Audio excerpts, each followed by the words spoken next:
Let's do this.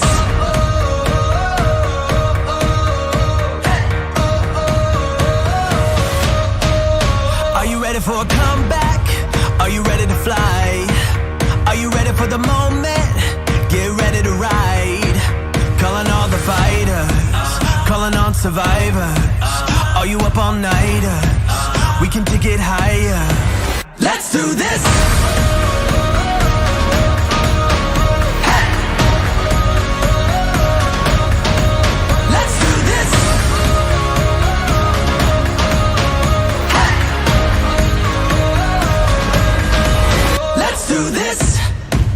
Can you feel the fire running through your veins? Now you're burning brighter, don't look away. Shout out to the legends, rising from the wreckage. Count down the seconds, it's our touring gems. Let's do this.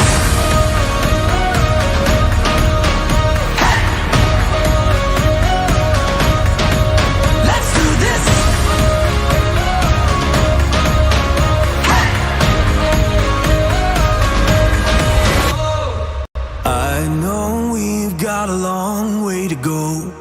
I know we've got a long road home. I know we've got a long way to go.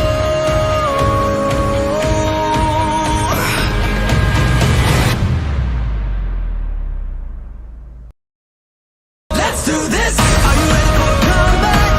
Are you ready to fly? Let's do this. Are you ready for the moment? Get ready to ride. Let's do this. Oh, you know we're gonna do this. Oh, you know we're gonna do this. Let's do this. Let's do this. Good evening, everyone, and welcome to the North-South Racing League. Tonight, we have the Five Star Realty Challenge coming to you from Richmond Raceway. For Ghostfire Media, I'm Josh Laston. With me tonight is Mr. Adam Wood. How are you doing tonight, Adam? I'm doing fantastic here. Loving this Richmond race here. These guys are going to do fantastic. Man, I think these cars are, one of the perfect cars for this track. Just right enough power to where it doesn't bother them on corner exit. They get a little bit of a draft down the back straightaway. I think it's going to be a fun time here tonight. It definitely is, and unlike yesterday's cup race, we aren't racing here in the middle of the day, so the track temperature is going to make its way down, making it to where it's going to be a little bit harder to overheat those tires, so we're definitely going to get to see some amazing racing. These cars are going to be able to take it 2 wide. We could fit probably 5 wide if we wanted, but I really don't think anyone's going to be, well, dumb enough to do that tonight. I mean, hey, man, these guys have been shown that they can pull off some fantastic racing moves. We saw 3 wide action last week at New Hampshire. Most people probably wouldn't try to do that there, but these guys, they can pull out some moves here and there and kind of impress the crowd and us up here in the booth. And that's what I am definitely looking forward to, because at the end of the day, we've got ourselves quite the pack up at the front. Mike Alexander still leads on the back of that double points win at the beginning of the season. Tonight is a showdown, so it's going to be another double points night. But Ryan Johnson is only 8 points behind him. A win tonight would throw him up into that lead spot. Will Eastman's only 12 back. Dustin Shepard's 15, Bryan Hacker's 23. We are early into the season, and on the 6th race tonight, you know what? It's still a tight group up at this front, and I'm looking forward to seeing who can get those extra points tonight. Yeah, this is not one of the races that, drivers want to miss, so hopefully we'll get everybody here. And right now we actually have 25, which is a good showing, and again, double points night, which definitely means they're going to have that opportunity to make up some ground with a good, strong finish tonight. but we're going to have to see. We can jump over to our race info. This is me forgetting to change the information. And I thought I'd changed it. I didn't. So let's go ahead and do that real quickly there. So it is the third trip to this 3/4 mile track, and apparently the previous two did end with green-white checkers, and those are harrowing here because the question is, do you take tires, do you not? And Jeff Bergener in season 2, we're almost 2 years ago, has the track record with 24.232. And Jeff Bergener and Dante Curtis are the two previous winners. Yeah, right now, the best lap time is a little bit lower than that. We got a 24.12 and 24.13 of these guys. So right now during practice, where you can, you know, have time to lay down the fast laps, they're a little bit quicker by almost a tenth. So see what these guys have tonight for qualifying and actually during the race to see if they can hit these magic times. And the one stat that I did see on there that makes me know that these guys are going to be running hard is the average number of cautions has been 8 at this track. And you know what? It's not surprising. It's technically a short track. There's a whole lot of banking that makes it to where you can go a little bit faster. Some of these corner exits can be treacherous because there's a little bit of a hump, as we see the 24 do exactly what I always fear doing. Yeah. This track is kind of tricky on a little bit higher horsepower cars. I mean, the exit of turn 4, I mean, it's always one of those ones that you're kind of sketch with and try and lay the power down. But these cars, I believe that they should be fine. To be able to really put the power coming off of it, they hook that bottom yellow line and just kind of wrap it around, able to free flow it out towards the wall whenever this race happens. So I can't wait to see, how well they're going to be able to manage to do this 2, maybe 3 wide here coming off these corners. And the one thing that we have forgotten to mention on a few of the previous races here is I just want to make sure everyone knows that the North-South Racing League is going to be running a 50-50 raffle through the final race of the season. The winner will be drawn during the season finale. All the info on how to get your tickets is in the link in the descriptions. But make sure, get involved in that, help support the league, makes it to where we can put on this great show for you every week, and really will make it to where we can hopefully expand, maybe offer some bigger pots than just a 50-50 down the road.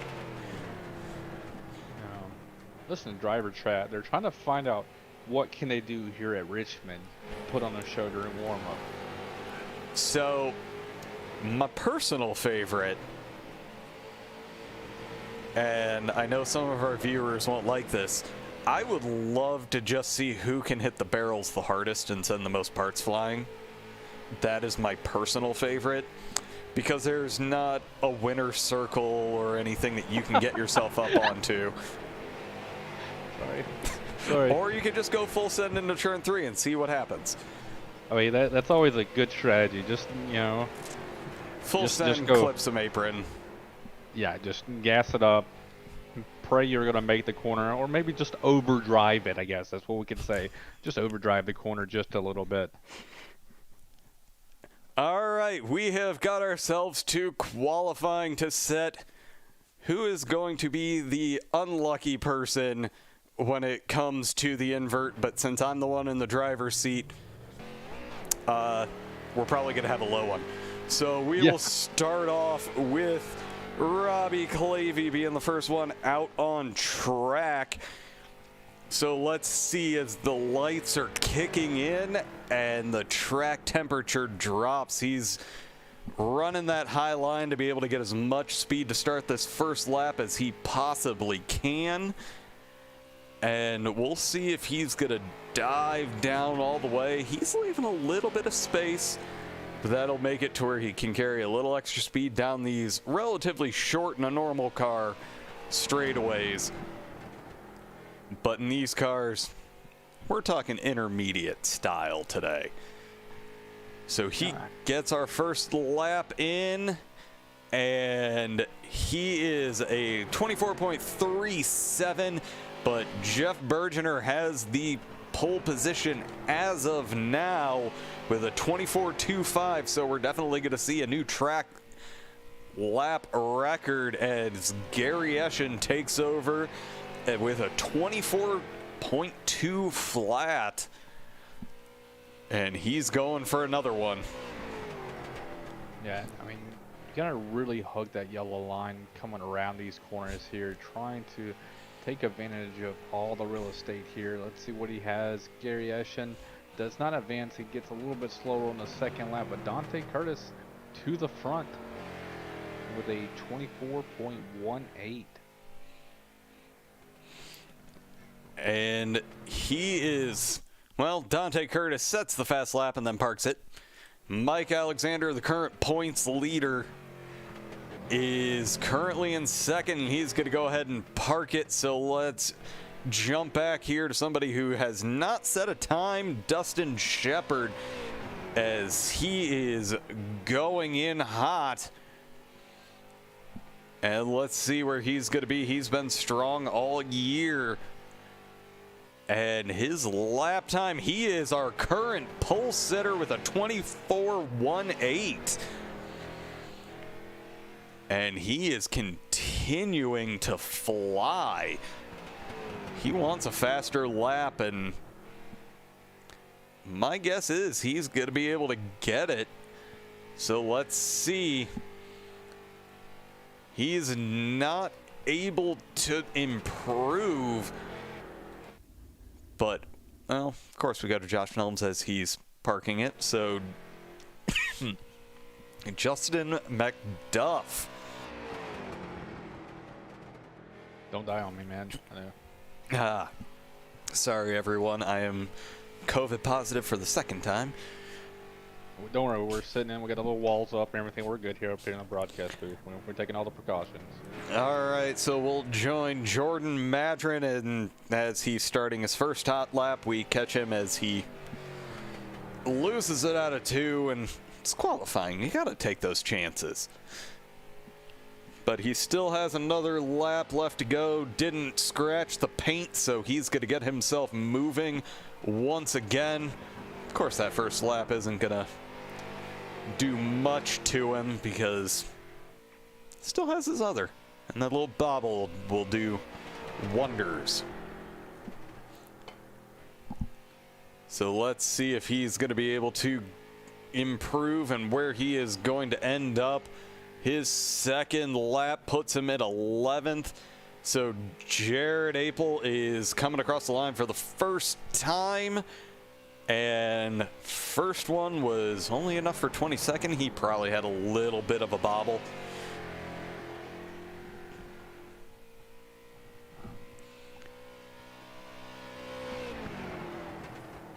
And we will see if he's able to improve. We only have 3 people who have yet to set a time. And Jared...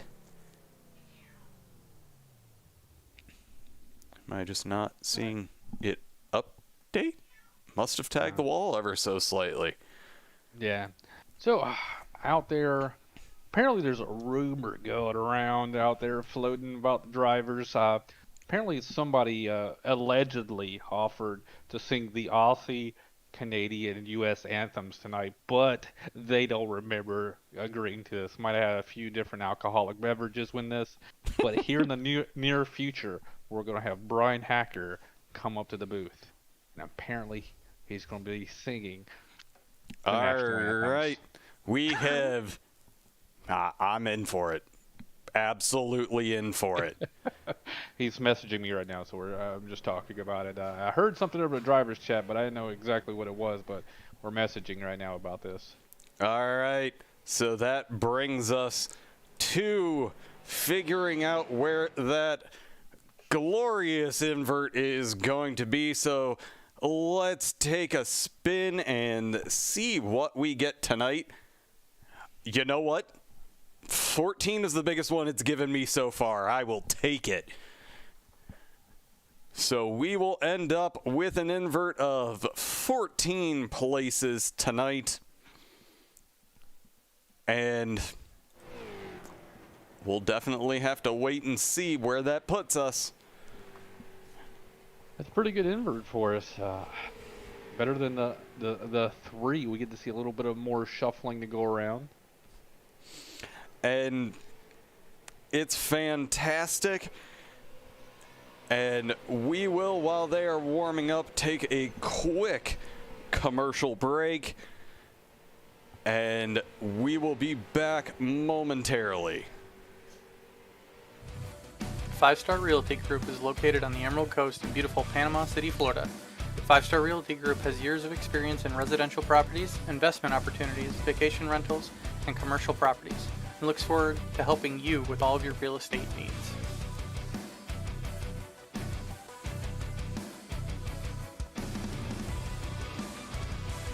Kelly's Custom Engraving is a locally owned and operated business located in Buelaville, North Carolina, specializing in custom engraving of wood, leather, glass, acrylic, and many more materials. Be sure to like and follow their Facebook page to view all of their amazing products and place your order.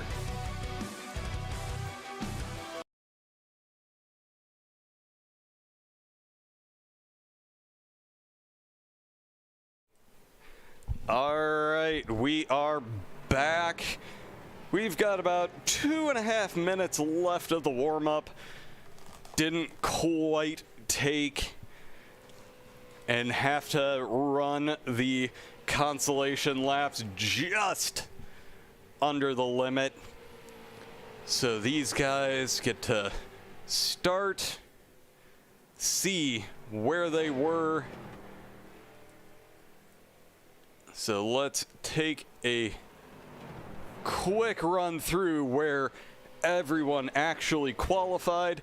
Well, we have an extra moment, and these guys are going to go ahead and run through. So first, we had Dustin Shepard, second, Dante Curtis, third, Mike Alexander, fourth, Gary Eschen, fifth, Bryan Hacker, sixth, Jeff Bergener, seventh, Ryan Johnson, eighth, Justin Rigsby, ninth, Matt Cook, 10th, Will Eastman, 11th is Jordan Madren, and 12th is Adam Gable.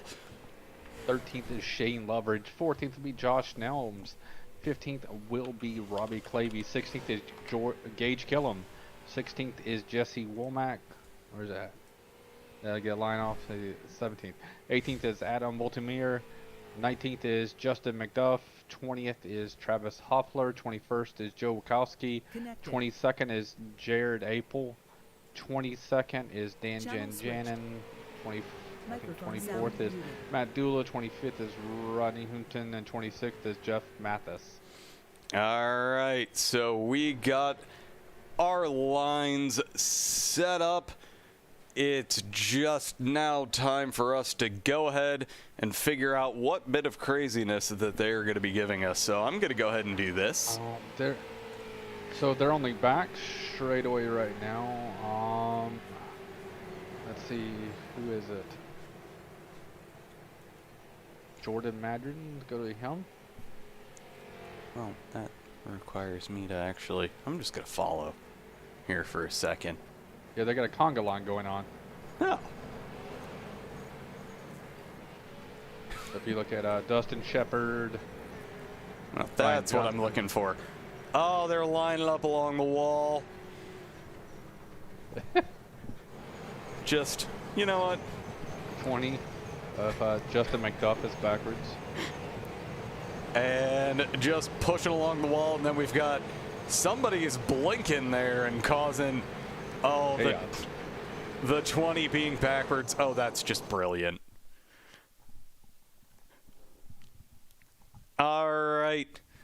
It is time for us to go ahead and get these guys lined up. We'll spend a lap getting everybody inverted. And it's time to go racing. So I am looking forward to seeing who is going to drop down into that unrun section of track across the line. Basically, everybody runs the top half of the track across the line. It's a little bit fresher of asphalt down lower. iRacing, I will say, does a decent job of actually making it to where that shows up, and it's a little bit less grippy of a line since it's not a straight shot down the front stretch. It can make a difference, and I'll admit I've gotten loose there once or twice or 5 times. Yeah, I mean, when you try to drop it down, you know, it's a D-shaped front end, the front straightaway, and if you kind of drop down a little bit trying to get underneath somebody, it can be a little sketch on some cars. So we'll see what these guys are going to have to deal with tonight. And we've got ourselves 200 laps. So these guys are definitely, it may not be as much of a fuel necessity, it is definitely going to be a tire necessity. Because, again, we're going to be going relatively high speed through some tight turns, and the Hoosiers, they may not make it very well. Yeah, I mean, I think you just gotta, you know, really take care of it. So these guys are in the back of the invert who, you know, were qualified up front. Just take your time trying to come through the field. This is, you know, one of those tracks that's really going to have to, you know, be a tire management. So just kind of, hopefully, if it goes green throughout the rest of the first half of the race, slowly make your way back up there, save those Hoosiers. And that is going to be the name of the game, despite the cooler track temperature. It's still going to be getting down to that low line is going to heat them up, and keeping them nice and cool for later in the run is going to be key, especially with how loose we saw during practice, warm up, everything. The exits of these corners are going to be treacherous. But as they're looking to tighten up the field, we've got one more lap before we go green. Yeah, they're still trying to get everybody tightened up, because this is what happens on a short track when you invert the field that much. Yeah, they're going to go one more lap, so they're not going to go green this time by. They go extended it one more time. We got Nick Adams out there. Watch out those tires. Let's go short track racing. So yeah, Nick was out there with me in the broadcast booth last week as well. You know, Josh was on his work/vacation trip out in San Diego. I got COVID. It wasn't fun. That's on the tail end of it. The first 2 days were good for you. All right. So we are stacked up 2 by 2. Getting ready to get our... Oh, we're going to go one more. Yeah, I told you, we got one more. They want to make sure everything was 100% set. Everybody would be able to close the gaps after they reset there. So the lights are off now on the pace truck. They are going to go green this time by. Well, according to the counter, we're already green. Yeah, I don't understand why it does that. It counts the lead-up laps, and when you start go green, it resets it. Technology is good sometimes. But we are getting ourselves going, finally. I do have to say, I do love how iRacing models these lights as they go by. It's beautiful. It's so realistic. But we are going to go green from the chopper to where we can see all the battling, and they're off, and that inside line gets an amazing jump. The 0-1 of Josh Nelms gets himself to where he can run the line that he wants. He's going to be able to go where he wants.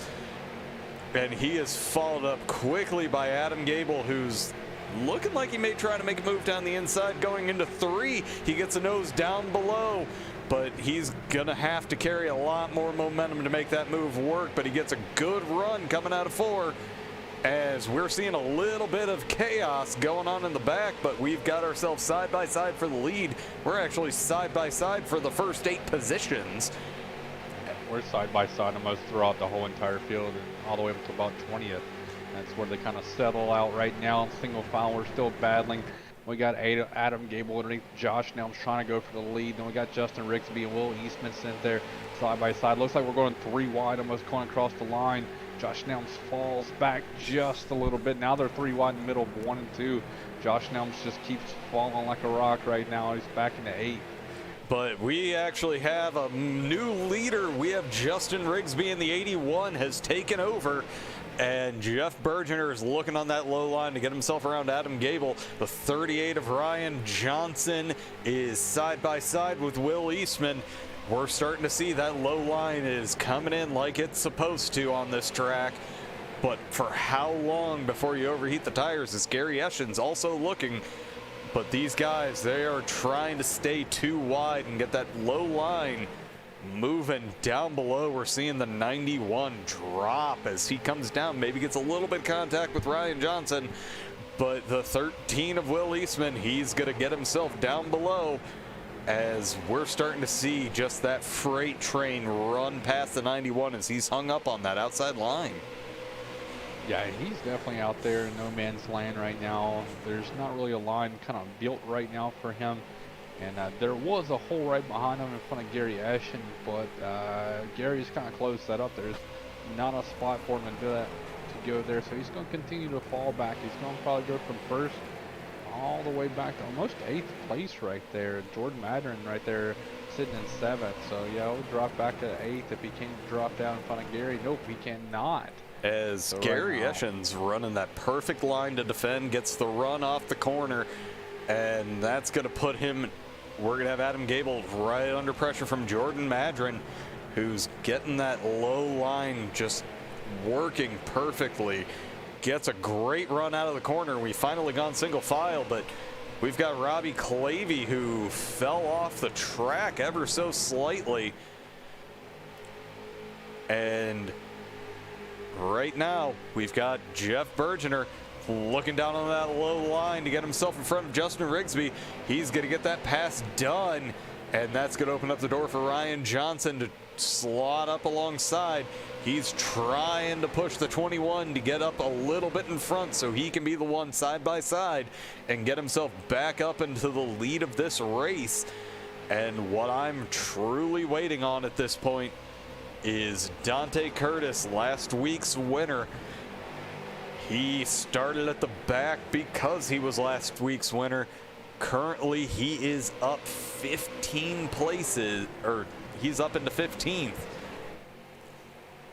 But yeah, he's trying to get his way up, and now Ryan Johnson, he's the man. He's going to even try to get his nose down below the 21. Yeah, Jeff was lucky right there. Ryan had his nose almost there where he couldn't clear him. I don't know if Ryan had a checkup or not, but he's right there. I think it's whoever gets that odd man out just loses all those spots once that driver gets into him, doing that shuffle to the back. But he's doing a fantastic job there, hanging in side by side with Ryan Johnson. But it looks like he may be on the verge of losing out as we see the 68 of Jordan Madren. He slaps the wall coming out of the turn, but it didn't really kill too much momentum as he gets himself down below. As we are seeing quite a few people that are showing is out. Dan Janjanin, I'm thinking I may be having some connection issues. There we go. Everybody's out running.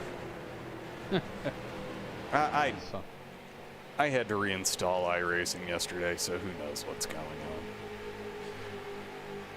But right now, we're starting to see a lot more action. We're seeing Jesse Womack making his way up. He is up 9 spots. He was not part of that invert, so he is on a roll, getting himself up to the front of this pack. He's getting right up there on Gary Eschen as he is going to continue that charge towards the front.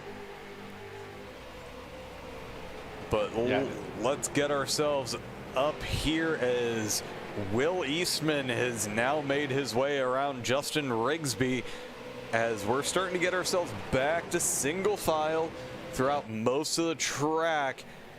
But these guys, they're racing hard.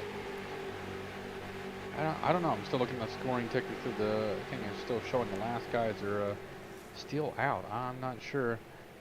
There's nobody out of the race right now. They're in the correct order, running order right now, but they are definitely not out of the race. We still have everybody who started the races here. These guys are still battling pretty hard. But yeah, from 20th on back right now, for some reason, the scoring chart does not like them. Yeah. Give it a quick Let's go to refresh that. here. Let's go to the tower. Hey. Nope, it shows it there too. Huh. I don't ask questions.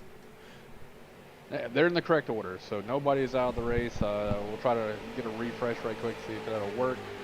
But right now, though, we're watching the battles ensue. We got Justin Rigsby, Ryan Grosser, Will Eastman. They're all battling right there for second, third, and fourth. Will Eastman's right there on the bottom. He's trying to stay side by side with Ryan Johnson. He's got the preferred line on the bottom.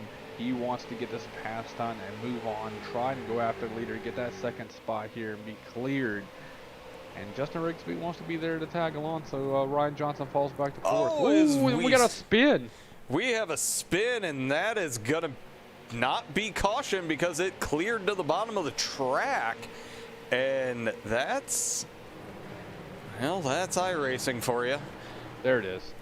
There we go. That's what live race control will do for you. All right, so let's see where we cycle out in this. So Jeff Bergener, who was starting to open up quite the lead, did not want to see that caution come out, because that's going to give everybody a chance to get these nice fresh tires put on the car. But what I want to see is I definitely want to take a better look from a higher vantage of what happens here.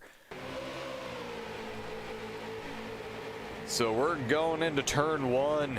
Ryan Johnson just carries a little bit of extra speed, gets into Will Eastman. And that's what getting that high line will do for you. Yeah, it's just the smallest amount of contact, maybe a little bit of the netcode gods were in play there, but yeah, that just a slight tap right there, and that's all it takes with these cars. Just give them the tip, and that's it. Yeah, it's definitely not great, but Ryan Johnson manages to win the race off of pit road, and yeah, he's not gonna have it for long. No. Ryan Johnson will be grabbing the EOL for this one, but yeah, you got the win off the pit road, get that little tiny momentary victory. Hey, he's getting a lap lead. Sometimes you just need that for your just mental stability. And it's looking like hopefully everything's correcting itself. All right, here's what's gonna happen. We're gonna do this. Reboot.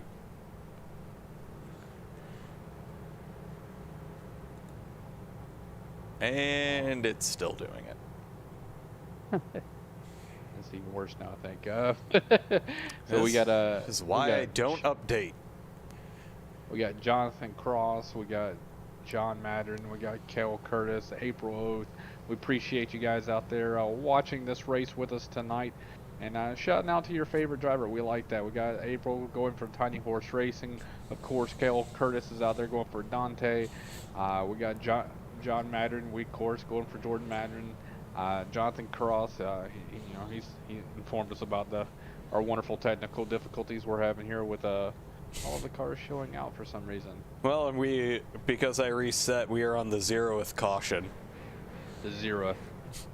That's a very technical term here at Ghost Fire Media 0th. You're welcome.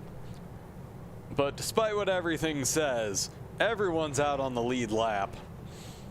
So when in doubt, go for the next best thing as we're getting ourselves stacked up here. Getting ready to go green.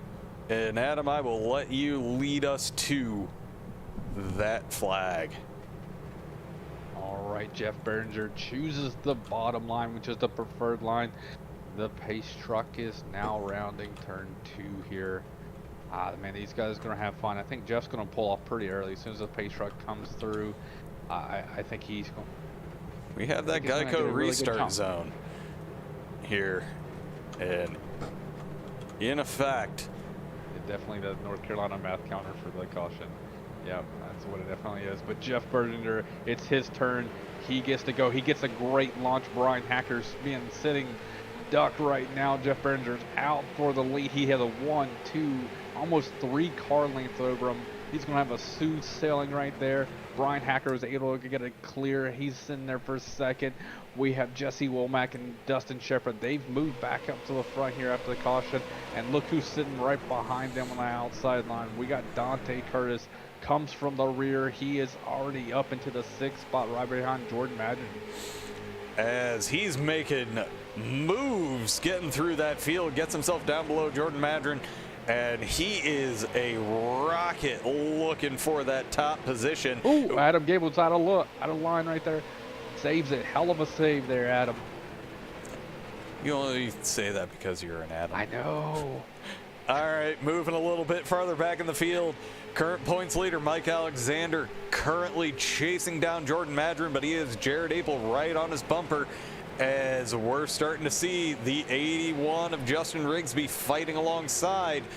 As these guys hit the backstretch, the front has gotten themselves single file, but these guys in the back, they are definitely going for the win right now and trying to get themselves into that position. We are 1/8 of the way through this race as we're starting to see, as Cale Curtis is saying, watch Apel.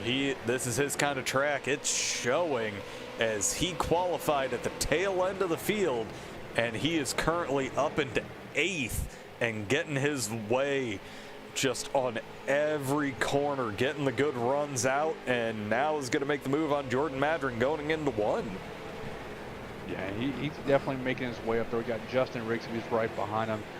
Jordan's hung on the outside line right now, and Jared Apel, I think he's going to try to get it underneath Mike Alexander there. No, he could not get all the way down there. He's trying his best, but he's getting some great momentum come off these corners. Justin Rigsby, though, looked like he got a little bit better launch there. Was able to really drive it down underneath him. Hits that yellow line. Ooh, sails it up. Had to kind of pedal out of that one and collect it. They're all back single file. Well, as we move back up to the front, there's Dante Curtis making his way around Bryan Hacker as these guys were getting racy there for a little bit as it's settling out just ever so slightly. But the big thing we have to talk about here, Jeff Bergener nearly 1 second clear of the pack. All that racing going on behind him in that beautiful chrome car. Just, this thing looks amazing under the lights. Yeah, he's definitely, showing why, he was the previous winner here. I mean, he's got the speed that matters here on the early running here, but we still got a long ways to go. We're only at lap 31 of 200 here tonight. He's gonna have to keep up this performance all night long. Sadly, though, cautions may come and people learn the track a little bit more, find that extra speed that they need. So can he keep up this speed all night long is the question. And you know what? Obviously, he knows something about this as we see Jesse Womack in second get a little bit loose there. But I got to jump back here in the field. These guys are stacked up. There's barely 0.2 of a second between these cars, and this is currently the battle for 5th. As Mike Alexander, we're seeing Jared Apel get his nose down below the 75. That's where he wants to be. He's been getting great runs off of that low line. The shorter way around the track, he's getting an amazing push from Justin Rigsby. They're trying to get both of them past. They are both clear of Mike Alexander.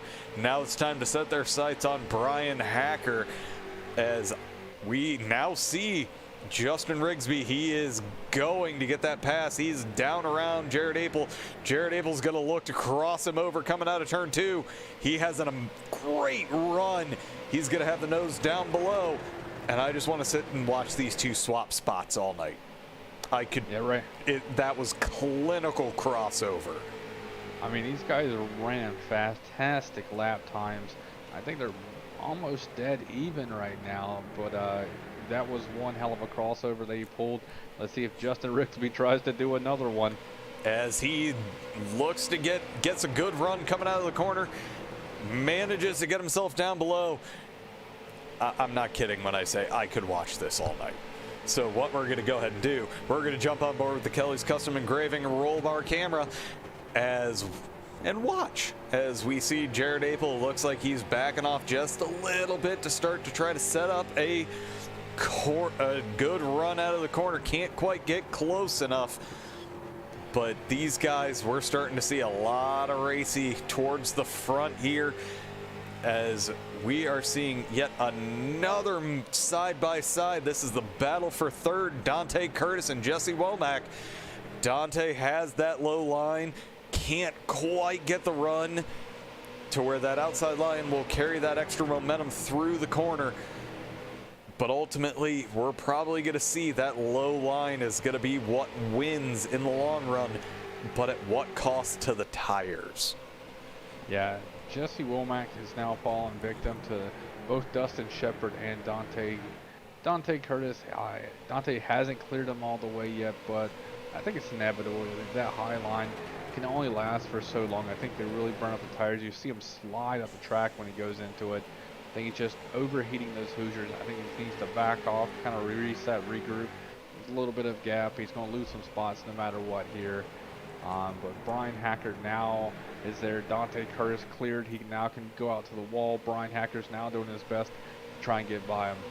As these guys going side by side for this long, what that's doing for us is we'll go to the widest of angles that we've got here. Those front two are separating. They have a solid 6 to 7 car lengths right now, and that's not what these guys are wanting to see. It's nearly a second for each of them. Dante Curtis, now that he's clear, he ran a few laps there, it looked like, cleaning up the tires, cooling them down a little bit, and now it's time to set his sights as we're approaching quarter race distance. Yeah, right now, looking at lap times, Dante was just a couple hundredths faster than the top two there. Bryan Hacker's running almost at a similar lap times. So these guys are all running very close to each other there. Let's see what there looks like going across the line here. Oh, as they're getting real close. The 14 and the 81, they touch going into the corner. And then touch again. As this is getting a little chippy, and there's the spin, and that is going to be chaos coming out of the corners. Gary Eschen just nowhere to go, and that one, we got to see the buildup on that one, and now we have our first caution. So let's see what the aftermath of that one looks like quickly, as these guys coming around to catch the pace car. We got a lot of damage right now, as these guys are going to make their way into pit road, because some people, they really don't have bumpers, and that is not going to be the kiss of death here tonight. But that radiator damage that they probably sustained, that could be trouble. Yeah, these things are tanks, but you can't take up that much damage there. Justin Rigsby's front end's gone. So let's go ahead and watch from the pit lane camera, watch the race off. That was the last thing that our leaders wanted to see, is they had a nice, comfortable gap in front of them. Didn't have to really push too hard. It was just maintain. However, we did have Matt Cook stay out, and that is just chaos coming off, and I don't even know how to call that one. I mean, good thing in iRacing, we can blink through each other here and kind of morph, because they were like 5 wide, all in between each other, coming off that pit road exit right there. All right, it's looking like currently scoring as our leader is Matt Cook, who did not pit that time around. That, honestly, I'm going to say it's probably not the worst strategy. We did have some laps. There's going to be some damage to the tires. But for the most part, this is a track position track. I mean... Oh, as he's diving in now. I mean, we're seeing some great passes here tonight, though. I mean, it's not impossible here. These guys are finding the lanes to do it. And we're seeing some hell of crossovers on these guys, too. These guys are swapping positions back and forth. So, you know, so far, Richmond's been putting on a great show here compared to, you know, yesterday, kind of the real world. All right, just because, yeah, someone did ask for it, and I forgot that I didn't actually show it. Let's go ahead and show our replay here, as I think this is where we were. No? And, not that scenic view. No, there's nothing to show there. I can't find it, and that's why I didn't see anything. You gotta scroll way up and you'll see the yellow flag. Alright, apparently my system hates me. But we are 1-2 green. Yeah, I don't actually see it. Apparently me resetting did more. If we get a lull there, we'll jump back to it because I finally found it.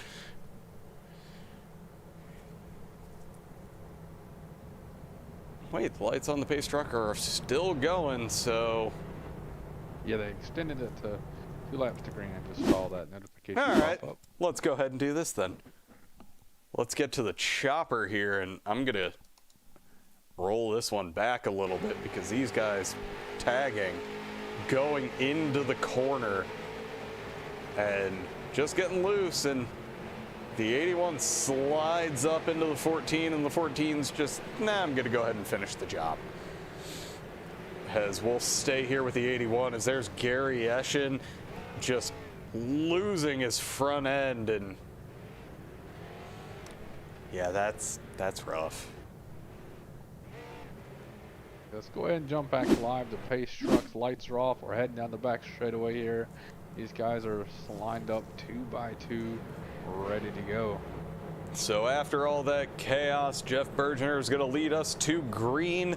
Dustin Shepard on his outside, Dante Curtis, Jared Apel, and Bryan Hacker have rounded out, and the 21 goes immediately and gets himself to a 1-2-3 car length lead.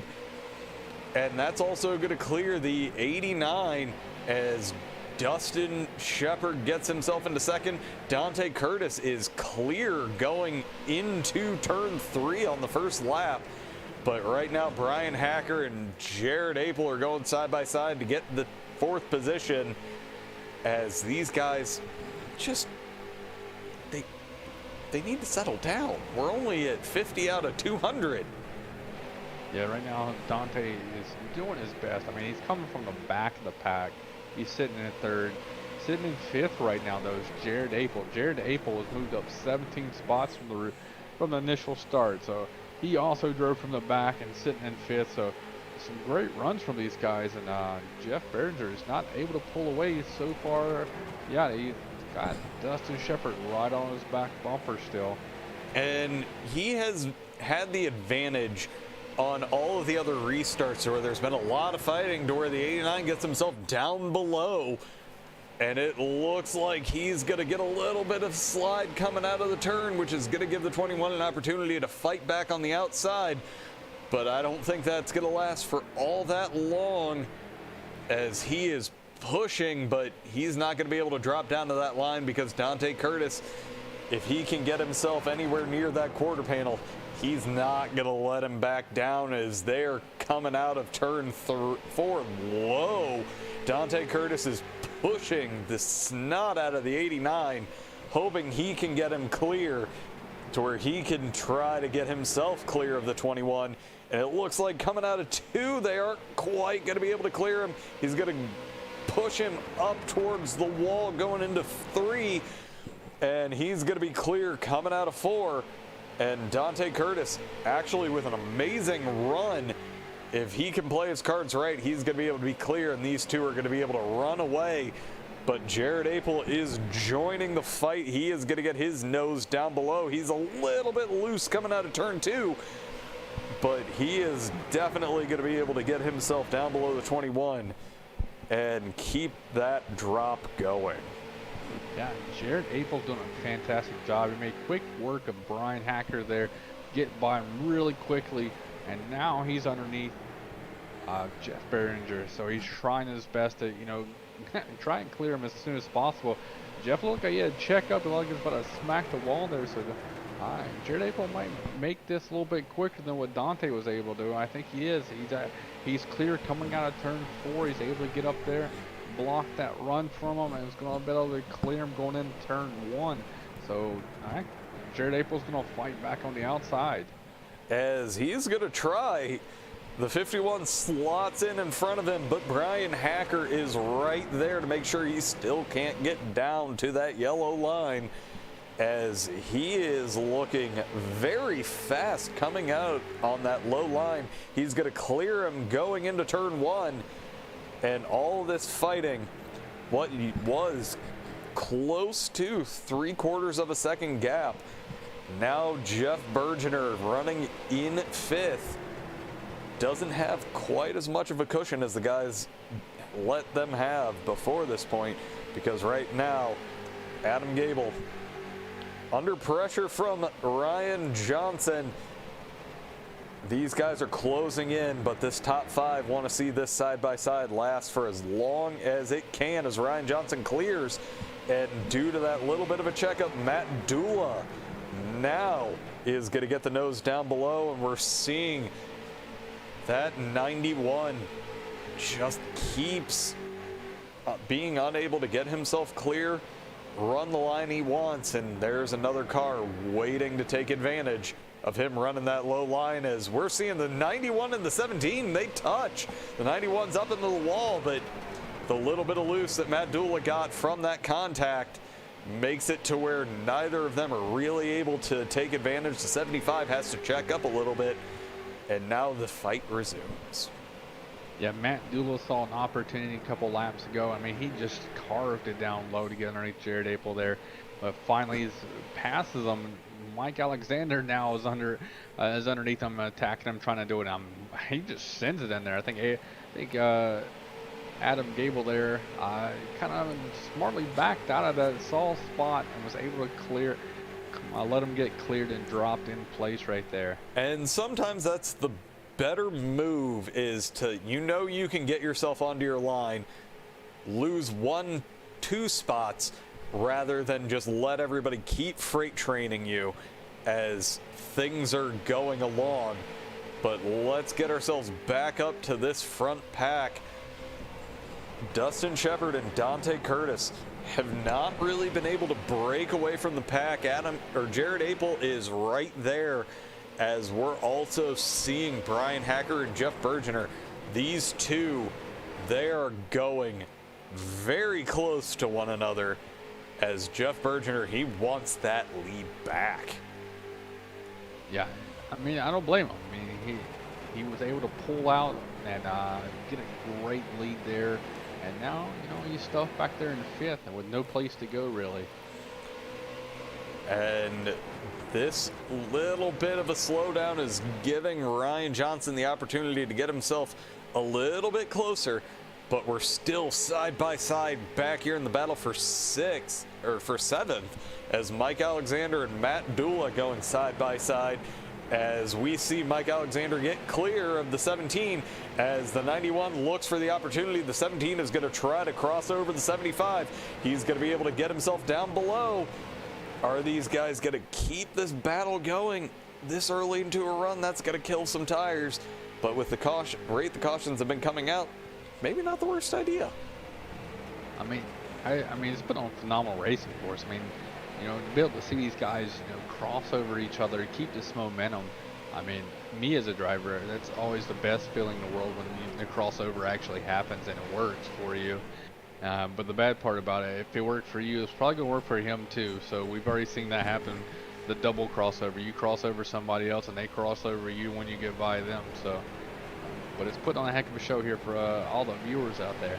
As the 91 is joining the fray right now, he's able to get himself up to the wall, but he needs one of these guys to start to win this battle so he can follow whoever's winning.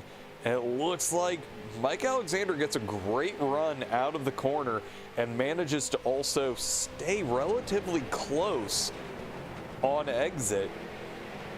That way he's able to use that extra momentum to be side by side as they go into the corners, to where it looks like there may not be a clear winner here for a little while until those Hoosiers on Matt Dula's car get a little more worn. Yeah, I mean, I'm still watching the battle up front right now. Everybody's nose to the tail for the top 6. Ryan Johnson has already, you know, made his way there. He's about a car and a half length back from Jeff there in 6th spot. But I think they're all comfortable at this point. They know that we're only in lap 68 of 200.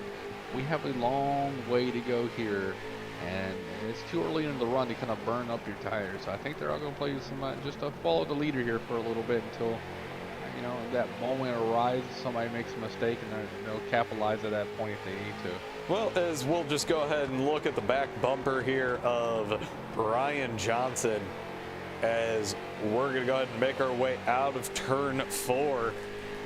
That 17 of Matt Dula has, of course, run the gearboxes. Ryan Johnson makes the move around Jeff Bergener, as we're also looking to see, and Jared Apel looks like he may try to make a move. Pops out of line. Seeing what he may be able to get himself doing, but this front group is currently 2 seconds in front of Matt Dula back in 7th. As well, I mean, Matt Dula, Mike Alexander, and Adam Gable, they all were fighting for laps. So, I mean, allow for these guys who are running single file all the way up until right now. We got Bryan Hacker attacking Jared Apel. But they've been running single file. Let them get that far ahead. And then we missed that, so I'm going to go ahead and jump back to this pass. Oh, just gets the nose down below. And that's all she wrote, as we see Jared Apel get a little bit loose coming out of the corner. And Bryan Hacker currently running in 3rd. But yeah, these guys are back to being nose to tail, and this constant swapping of the group behind, that's exactly what Dustin Shepard and Dante Curtis want to see. They aren't having to stress their tires, they aren't having to do anything other than run their line, and the 2 teammates just run away, save the racing for the last 10 laps. Last 10 laps of the pit cycle here, or the last 10 laps of the race. I mean, I know soon, I don't think they're going to be able to take this all the way to the finish line here on this tank, so we'll figure out how far they'll be able to go here. And I know they at least have to pit one more time here tonight. Well, we'll go on board with Dante Curtis as these guys are hitting the first of the lap traffic of the night. And that's going to make this interesting as they go ahead and drop below. As that is the 81 who ran into a little bit of rough going into this last caution, but they clear him quickly. He's staying up on that high line, giving these guys the opportunity to get cleanly. As right now, Ryan Johnson looks like he's actually, I was hoping that he was going to use that opportunity being on the low line, throw it in there on Jared Apel, and try to get another position moved forward. Because on that last lap, well, that one's probably not indicative because he was hung up on that line. But he was just looking a little bit faster. But these guys up at the front, it's now 2.5 seconds back to Mike Alexander, who is getting himself moved out, and we have caution? Yeah. Did I miss something?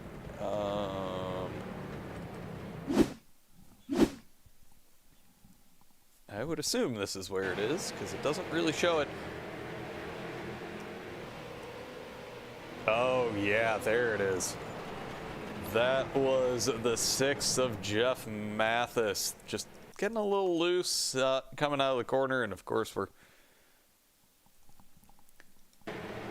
on Jordan Madren there. Oh, maybe it's a little bit of a bump from Matt Cook. All right. I mean, when you look at it, I mean, I think Jeff, gets out of shape right there, and Matt Cook really had nowhere to go. I mean, he probably gave him a little tip there. Oh, Jordan Madren gave him the tip. Coming out of the corner, gets him loose. As, yeah, that Matt Cook just kind of finished the job. So we are back to pit road. As let's see what the race looks like coming off. As these guys look like they're all taking 4 tires. As we're seeing again that mad scramble, but the only real shakeup is Jared Apel. Looks like he got himself a little bit of a slow stop there. But thank you. There we go. But as we get ourselves caught back up to the pace car. And apparently it's quite a distance to get caught to the pace car here. But let's go ahead, take another quick break, and hear from the sponsors of the North-South Racing League. Track Time Entertainment is located in Texas and builds custom driving simulators with a personal touch. Rigs are fully customizable with color options and utilize 80/20 US extruded aluminum. These rigs offer a wide range of adjustability, as well as different options for wheels, shifters, and keyboards. The possibilities are endless. If you can dream it, Track Time Entertainment can build it for you. RC2 Race Promotions is an iRacing event planning and coordination service. If you have an idea for a special one-off money race but don't have the time to handle all the legwork, RC2RP can help. We offer event conception, planning, day-to-day operations, and race event services to cover all of your needs. We are competitively priced and offer detailed services to make sure you get the most bang for your buck. To inquire, visit us on Facebook.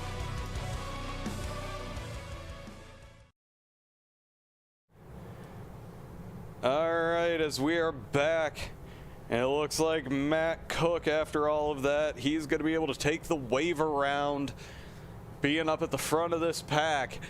But Dustin Shepard still leads. Dante Curtis in second, Bryan Hacker in third, Ryan Johnson in fourth, and Jared Apel rounding out the top 5. So these guys have been racing hard. We have 82 in the books. What do we have left for this restart? So we are third caution of the night, nearly halfway.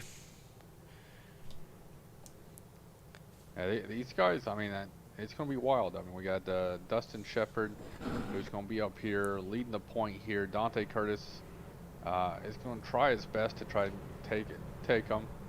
I think we're in for a show here. I think, you know, Jeff Bergener, he wants to get back up there and lead.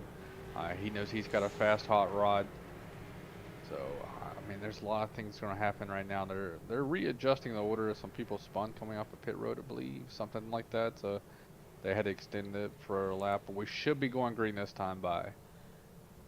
All right, yeah, these guys,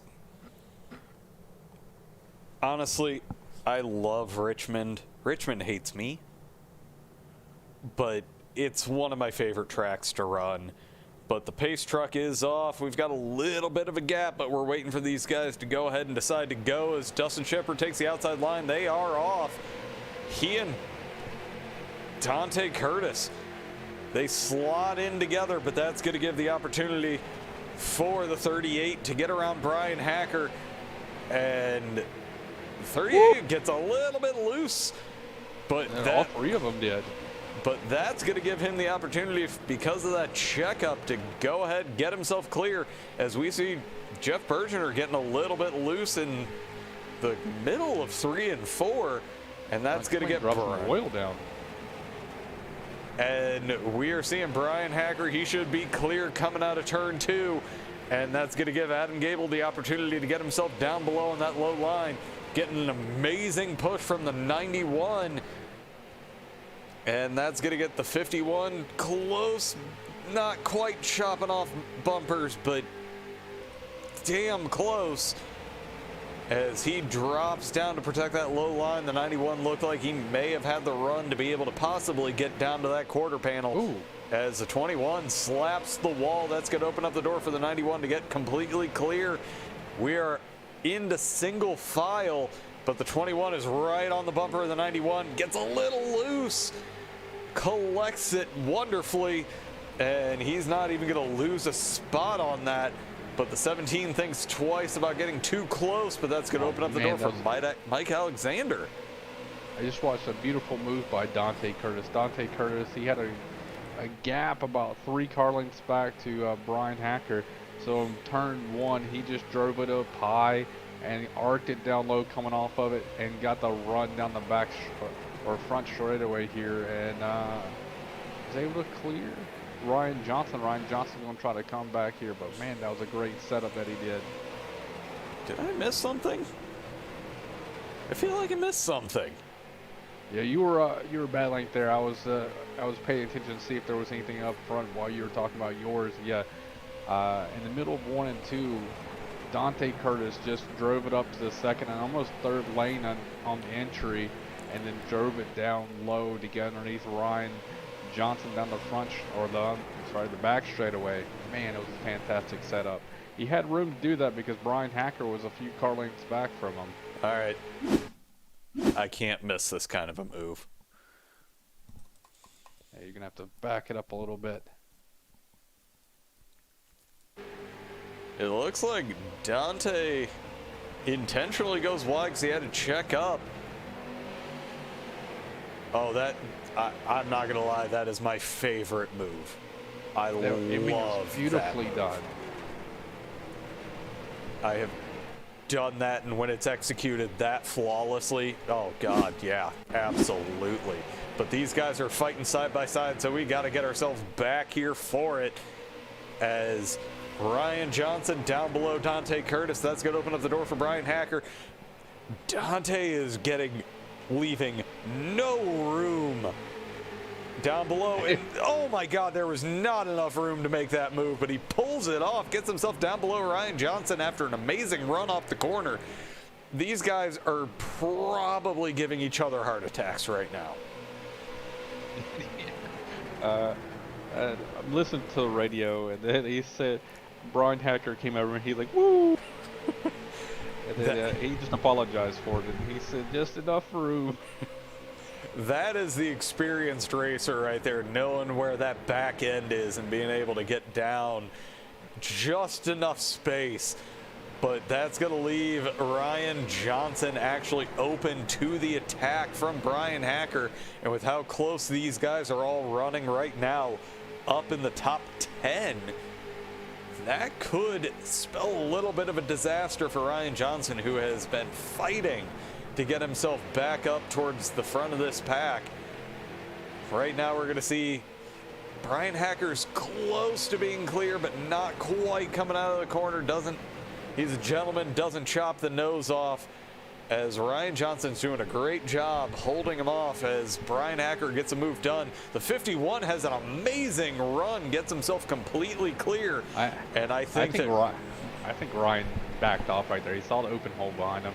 He didn't want to wear out his tires. I think he let him by right there. Yeah, I cannot disagree with that, because we've got the battle going on for 6.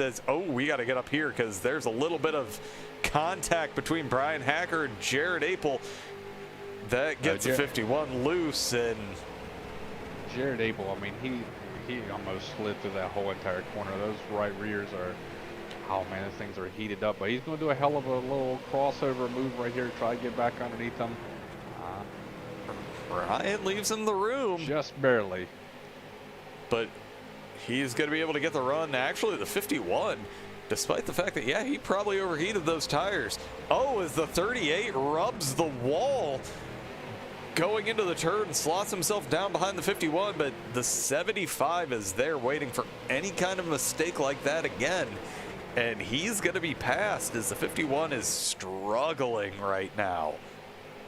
Yeah, Ryan looked like he was just trying to arc it to the corner to get like a good arc into it, and just overjudged that little bit of a tweak he did to try to arc it in there and slapped the wall. But like I said, these things are tanks. They can take abuse like that and be able to do it. You got Jeff stepping on line back there, getting by Adam Gable. Well, I want to stay right here because definitely Jared Apel is having some trouble with the rears. He got sideways a little bit through 1 and 2 the last time around, and you can see that back end starting to step out ever so slightly. He's slowing up Ryan Johnson, and that's what these guys at the front are wanting to see. It looks like he may have been able to cool him down ever so slightly, but one more step out like that and Ryan Johnson's around and tracking down the leaders again. All right, we're at the halfway mark. We're at lap 100 of 200. Right now we got Dustin Shepard, Dante Curtis, Bryan Hacker, Jared Apel, and Ryan Johnson as your top 5 at the halfway mark. As these guys are back to single file, but I love this view for what we're doing right now. The 38 is pushing the 51 down the front stretch, backs off ever so slightly, give him a little bit of an extra nudge to help him catch, but lets him just have that space to where if he gets a little bit loose, it's not going to ruin the run of the 38, but mid-corner, the 38 just is closing. And I think it's time to go ahead and... We got a battle, and the battle is already over. Dante Curtis was able to swap for the lead. He was able to get by Dustin Shepard relatively easily right there. Well, let's take a quick gander, as it looks like the 89 just steps out a little bit on corner entry, and that's all she wrote. Manages to get the pass done and makes the right move, just lets the teammate by, slot in behind, and live to fight another day. Because if he didn't do that, Bryan Hacker was waiting to pounce, because there's plenty of room that he has back there between Jared Apel and 4th, and they're slowly catching up. Yeah, they're all bunching in. Matt Doula right there, you see him back there, and that bright green car coming into the frame here. He's slowly catching them, and we got lap traffic up in front. We got Jeff Mathis, the leaders are coming up on. So a lot of things can happen here to kind of adjust the field around. And these front two working together should be able to clear without any kind of an issue. But I'm waiting to see if anyone chooses to use that 6 as a pick, because it's not as if Jeff Mathis is all that slow right now in comparison to these guys. But he's going to be a gentleman, let him by in 1 and 2, and it looks like the people that are going to feel the brunt of that is Bryan Hacker. Can't quite get up to the wall coming out of turn 2, and that's what our leaders wanted to see, because that gives them that little bit of extra breathing room. But right now, Ryan Johnson, he's right there as Jared Abel gets a little out of sorts on entry. Lets Ryan Johnson pass, and that's also going to open up the door for the 75 to get around. He's got the nose just below, but these guys are going to go ahead, battle it out for another lap. Jared Abel holds on to the position going across the stripe, but the 75 is clear at this point. And again, that's probably the right move, but no, he's going to go ahead and try to cross him over. Does he have the speed down the backstretch to make it stick? He is able to do it, gets a good deep run into the corner. He's going to go ahead and stay low, make sure that he has the space, but he is clear, and we're going to see if the 75 does try to fight back. He's going to go ahead and slot in, get that nice wide arc, see if he can cross him over going out of the turn. He can't quite do it yet. But right now, Bryan Hacker is looking to make a move on Dustin Shepard. Gets the move, gets the nose down below, but he is side by side, and that's going to leave Ryan Johnson there to reap the benefits. But Dante Curtis is going to go ahead as the 89. That was a bit of a move to keep in the third. But Ryan Johnson, he's on the move still. I mean, he did a power move, get past and Jared Apel like that, and then almost come up and got third place there. But Dustin Shepard did a fantastic job of slicing down right in front of him and filling that gap that was there. Matt Dula now, he's coming into the frame a little bit further back, but he is closing in on this top lead of pack of 6. These guys are really nose to tail though for the top 6, and then moves back to Matt Doolittle, and then they kind of spread out through the rest of the field. As Ryan Johnson gets his nose down below the 89, Bryan Hacker has to slice down a little bit to block the run. But these guys, they're getting racy, and we still have a lot of time left in this race. But Ryan Johnson up into third. But we're starting to see a little bit of slicing and dicing between Mike Alexander and Jared Apel right now. These guys are just wanting to push, get into that fight for the lead, because if they can get themselves there, we're seeing a lot of moves. And still 187 laps to go. 100, yeah, 87. I mean, right now, Dante Curtis's tires probably the coolest out there. I mean, he only had to really fight Dustin Shepard there, and he kind of got by him pretty easily. Right now, Bryan Hacker, Ryan Johnson, Dustin Shepard, Mike Alexander. I mean, these guys tires are all beat. They've been battling one another over and over. So if Dante's out there just toying with them just a little bit, trying to save his tires, not getting too much of a gap, just kind of managing the gap between him and whoever's in second. Well, and he's running hundredths of a second faster, but again, fresher tires. But this is the view from his bumper, and it is all Bryan Hacker. He's right there, and he's looking right now to see if he can maybe stick the nose down going across the line. Not quite close enough yet, but these guys, it's only a matter of time before we get to that point. Yeah, I mean, but the hard part about it is him trying to make a move. You got Ryan Johnson, who's even closer to him than he is to Dante, and Ryan Johnson is going to make a move there. He finally got his nose out there. He's underneath him. Ryan Johnson's on the move now, trying to take over second spot, and he does. Yeah, Bryan Hacker was being a bit of a gentleman there, gave him plenty of space. But the problem is right now the 89 is looking to take advantage of that, him running that high line and get himself back up into the mix here. But that opens up the door for Mike Alexander, the current championship leader, to get his nose down below, and he sends it going into turn 1.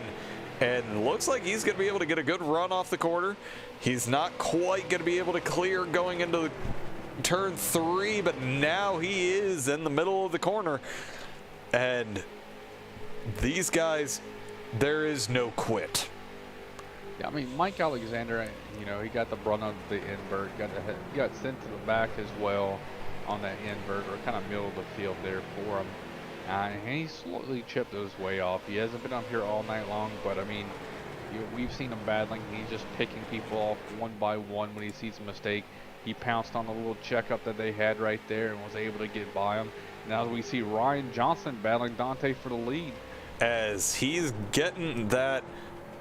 Oh, that wasn't the one I wanted. That was what I wanted. As Ryan Johnson does get the lead, we'll go on board with Dante Curtis while he's trying to cross him over going into turn 3. Still see a little bit of that 38 on his outside, but it's going to be a matter of who gets a better run out of the corner.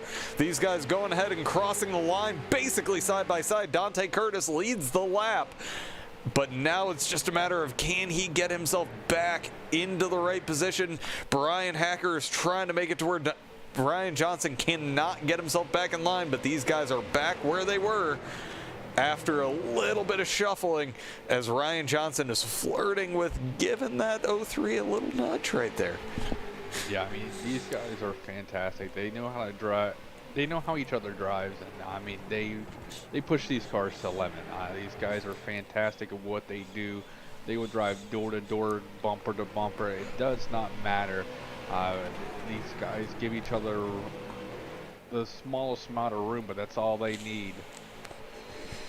Well, and that's one of the benefits of running with these guys as much as they have, is Ryan Johnson keeps poking that nose down, letting him know he's there, and that if he really wanted to, he could throw it in on corner entry. But these guys have raced enough together. They've raced this closely enough together to where there's mutual respect. But at the end of the day, everybody wants to win, as Ryan Johnson again pokes down low, just searching for that moment that he's able to get himself up along that quarter panel and get the move done. Yeah, I mean, these guys, I don't know if he's trying to show his hand or just trying to push Dante a little bit further to heat up his tires. But Ryan Johnson looks like playing a little bit of cat and mouse here with Dante Curtis.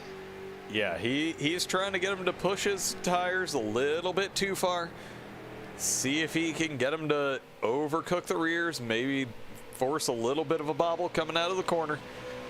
And that's exactly what he needs to do, because we have 75 laps left.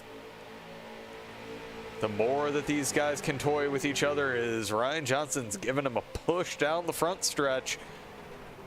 Lets him get a little separation, but I think it's time. I wonder if he's trying to push him a little bit away from Bryan Hacker. Like, let's try to set it up so when the time comes, I have distance between Bryan Hacker to do any and all moves I want to try to make without the fear of getting attacked himself. But right now, these guys, that's exactly what they're seeming to do. But Bryan Hacker, if these guys go side by side and keep slicing like they have been, what that does is that makes it to where when one person tries to do the crossovers, we're actually seeing a move. Dustin Shepard getting himself down below the 75 and trying to get himself back up there to be able to help the teammates. Just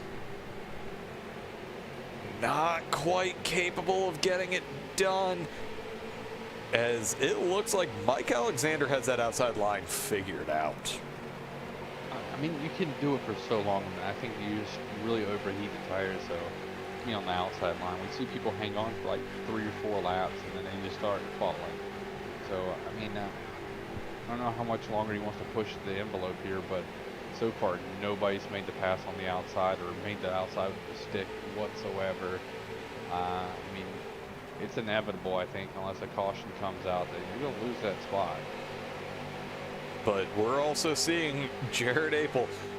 Now that Dustin Shepard manages to get himself there, and it looks like the 75 tags the wall through the front stretch, he's going to go ahead and drop himself back into 6th. But we are seeing a little traffic is going to come into play here. And that is the 0-1 of Josh Nelms. He goes high, but that's going to ruin the run of Dante Curtis on that top.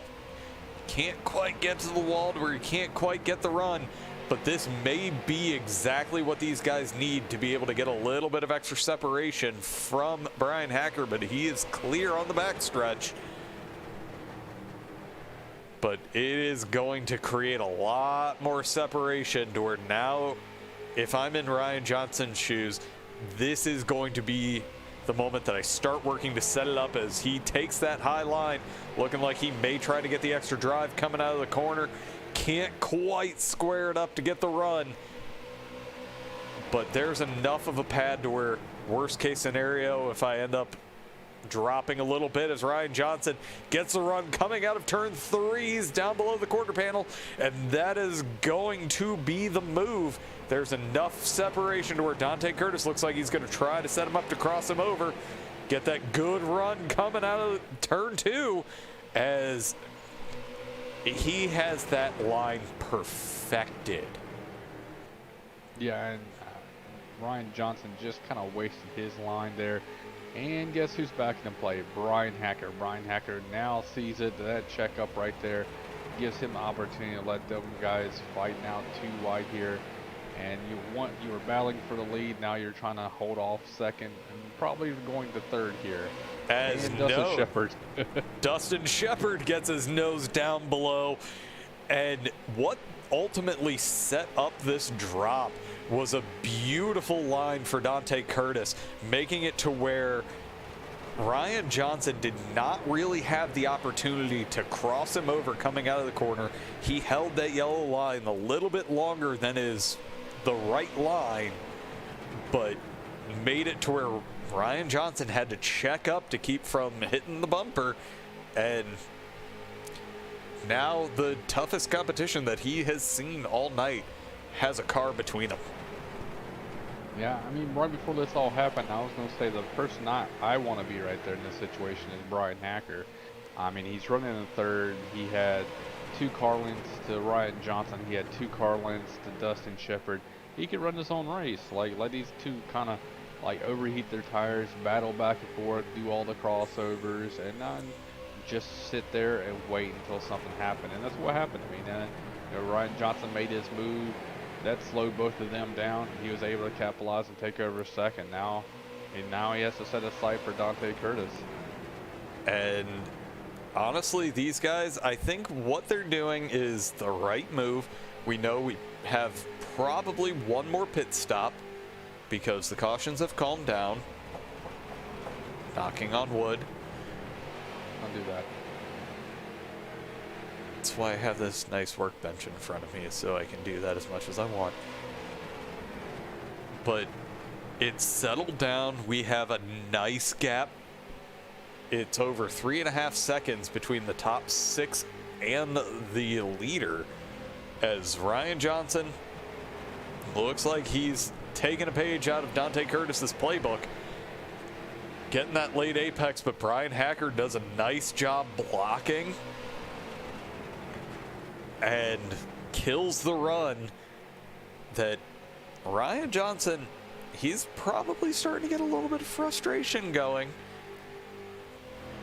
Yeah, I mean, I think Ryan Johnson's going to have to set him up a little bit more than what he's doing right now to try and get this thing done. I think he's going to have to swoop in up high, kind of like what Dante was doing. Actually, we got Bryan Hacker dropping in for pit road here. And he's sliding. Mike Alexander's going with him. So we're hitting that pit window. So these guys, are they going to go ahead? Are they going to hang out? Wait to see if maybe with the shakeups that we're going to see, maybe they can luck out and get a caution, because that is this is not an easy pit road. Dante Curtis is in. That's going to give Ryan Johnson the lead. He missed it. Oh. He missed the pit road entry. I saw him to the right of the barrels right there. This is really going to hurt him. And there is no denying this is one of the most difficult pit road entries that you will see, because you're so reliant on the banking to be able to make these turns. Doing that on the flat as Jared Apel, Dante Curtis makes his way in. He did manage to hold on to third, but the problem is going to be how much did that one botched pit entry cost him in the long run here, after going dead last up to the front as Ryan Johnson gets squirrely trying to get checked up for pit road. He gets himself in there, and those are the kinds of ones that worry me, because I'm wondering if maybe he's gonna end up. Did he speed, as that is going to give Jesse Womack a lap lead. I mean, it's pretty hard to get on pit road, like you're saying. I mean, you go from, you know, from banking to no banking, and you're dropping it at download, but you're trying to carry as much speed as you can. I mean, it's a double-edged sword there. You got some people who come in a little bit earlier, some people come in later. You know, there's various ways to get on pit road here, and none of them are the best because of the way this track is set up. So that is actually going to give Gage Killam a lap lead this evening. The 83, someone we haven't really had much of an opportunity to talk about. He is actually under pressure from Matt Cook, who's on the same pit strategy because cautions. But these guys are doing what I like to do and just run it dry and hope for the caution. But Matt Cook now gets around, and if they don't pit this lap, that's going to be a lap lead for the 15. And it looks like these guys are diving in right now. And that's where I enter. I'm not brave enough to try the banking in that transition. But Robbie Clavey would be inheriting the lead, but he is currently on pit road. And the top car out there right now, Mike Alexander, he is currently leading in front of Ryan Johnson, but Ryan has 3 lap fresher tires and is right there. Yeah, I mean, Mike Alexander and Bryan Hacker, they've pitted together, but Bryan Hacker's 1.5 seconds back from these guys. So right now, it's a Mike Alexander, Ryan Johnson show. Dante Curtis is over 9.5 seconds back from these guys due to that failed pit road entry there, trying to make it in there. He tried to throw it in there deep and fast at the last second, but did not work out for him. As he is right now battling for position with Matt Dula right in front of him. And the guys that are around him, their laps, no, actually the 27 of your namesake is currently out there running in 6th. But there is a 4.5 second gap up to the next position in 5th. But right now, green flag pit stops always shake up the field. Yep, right now, I mean, it's putting Mike Alexander right where he needs to be. A double points night here for him, so he's sitting up right now in first. We're coming to 149 laps completed, so almost to that 3/4 mark, and he's got the catbird seat, and they have a 2-second gap over Bryan Hacker now sitting in third. But these guys, we had a brilliant 6-way fight for the lead. Varying pit strategy shakes us up, but these guys up here, this is going to be the battle to watch as Matt Dula is looking down to get down onto that low line, takes as much out of that D in the front stretch, and gets himself around the 27. Dante Curtis is following immediately behind. Neither of them are really able to get up into the wall. but they're trying to get themselves as clear as they can and start chasing down and closing down that 4.5 second gap to 5th. But Will Eastman in the 13, after having a little bit of trouble earlier in the race, currently running in 4th with Adam Gable right behind him. These guys 2 seconds to Ryan Johnson. Yeah, and these guys pitted on the same lap. Ryan Johnson did lap 143. Mike Alexander, Bryan Hacker, they both pitted on lap 143 laps earlier. And, you know, like you said, pit road's the ultimate equalizer to see who can capitalize the most off of entry and exit there. And it looks like Mike Alexander was the one. I mean, he came from, I think he was sitting there between 5th and 6th battling, and then come out first. He and Ryan Johnson were only about 0.4 of a second on their total pit lane time difference. But at the end of the day, that undercut, it's powerful here, but not nearly as powerful as some of the others, because your lap times aren't going to drop off that drastically. I mean, the difference between 10 laps and fresh tires is a few tenths. But 3 laps is not going to be all that much for Ryan Johnson to be able to say, get out of my way, my rubber is better. I mean, it's not a bad spot for him for where he needs to be. You're riding in the wake of him. You're 2.5 seconds ahead of Bryan Hacker. Now, if Bryan gets into about a second and a half, a second, that's when you got to really kind of put the bumper, so to speak, to him and let them know, hey, I'm here, I need to get going. But you know, you're maintaining this 2.5 second gap. We're down to now what, 44 laps to go. And you got time to waste right now just trying to learn who Mike Alexander is. You know, they haven't raced that much so far this season together, most likely. Learn his quirks, learn his driving style, and you know, this will help you out longer and later in the season. Well, and that is, he's doing the same thing to Mike Alexander that he was doing to Dante Curtis earlier. Getting right up on the bumper, make him really uncomfortable on corner entry, because everybody's braking points could be a little bit different. But like you said, has to learn his tendencies, because as we go on the roll bar camera, and of course I was on the wrong person, we can see Mike Alexander's dropping down to that low line just a little bit faster than Ryan Johnson. And that's going to be a little bit rougher on the tires, especially in 1 and 2, than what Ryan Johnson is seeing. And with having the fresher tires, plus taking the little bit less aggressive line, I don't think it's going to be that long before Ryan Johnson's tires are going to be in a much better position for him to be able to take over. Yeah, I mean, whenever you're that trailing car, and, you know, you obviously have the speed to stay with the guy in front of you, you're putting pressure on him, and, you know, he could be overworking his car. You're trying to push him, you know, to go that 1 foot further, 2 foot further on corner entry than you. You know, putting a little bit extra heat, you know, 1 degree, 2 degrees this corner.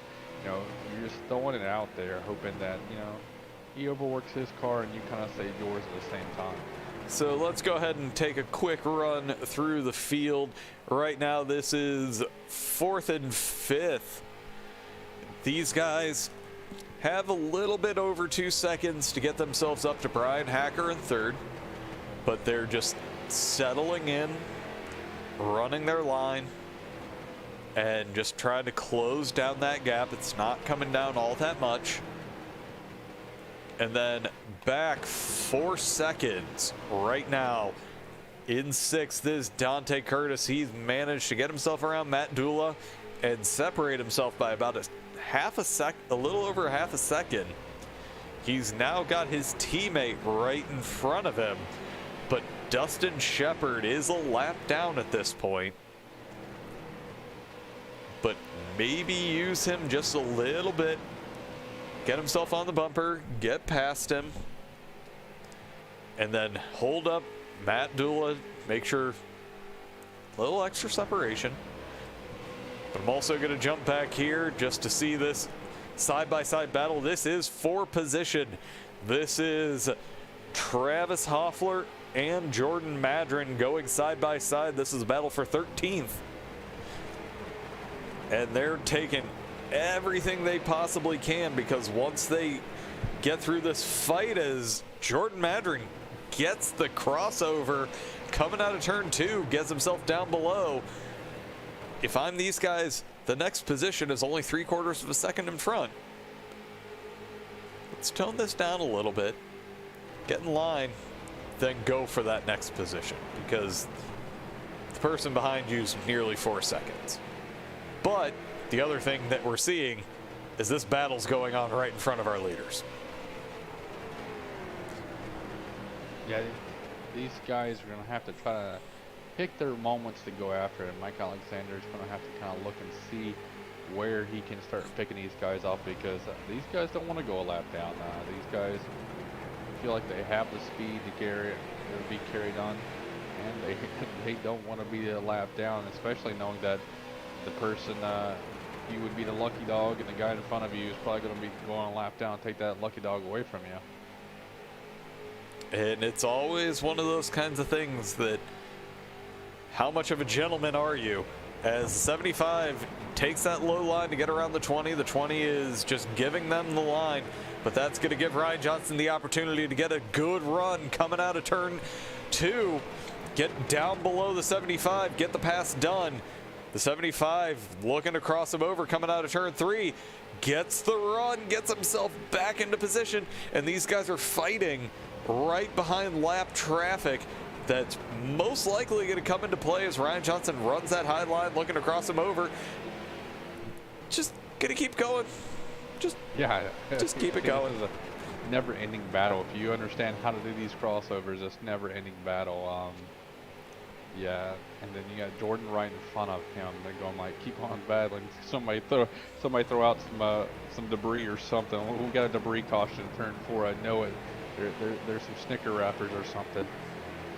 As these guys, it looks like the 75, it's just going to be a constant crossover battle between these two guys.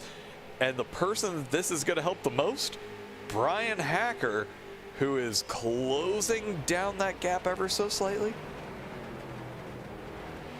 Yeah, I think they're going to have to do this for the rest of the time for Bryan Hacker to catch up here. Sadly, he's still hovering about the 2.5 second mark, which he was hovering as they came out of pit road there. So these guys are going to have to fight side by side. Jordan did not want to see them go single file here.